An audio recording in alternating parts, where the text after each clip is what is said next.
पूर्ण नाव अजित अनंतराव पवार. त्यांचा जन्म 22 जुलै 1959 ला झाला होता. कोणत्या ठिकाणी झाला होता?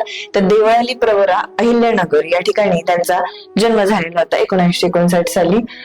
ज्येष्ठ नेते शरद पवार यांचे ते पुतणे होते. शरद पवार यांचे राष्ट्रवादी काँग्रेस पक्ष, अजित पवार गट या पक्षाशी ते बिलॉंग करत होते. आधी शरद पवार यांचा पक्ष त्यांचाच पक्ष होता राष्ट्रवादी काँग्रेस पक्ष, पण मग नंतर दोघं पक्षांमध्ये फूट पडली, दोघं गट वेगळे झाले. मग शरद पवार यांचा एक वेगळा गट आणि अजितदादा पवार यांचा एक वेगळा गट. मतदारसंघ बारामती विधानसभा.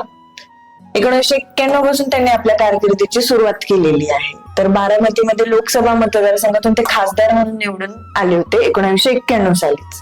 1995 पासून ते 2026 पर्यंत ते सलग 7 वेळेस बारामतीचे आमदार म्हणून निवडून आलेले आहेत.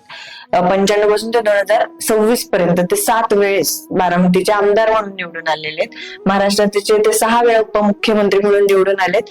4 मुख्यमंत्र्यांच्या टर्म मध्ये ते 6 वेळेस उपमुख्यमंत्री म्हणून त्यांची निवड झालेली होती.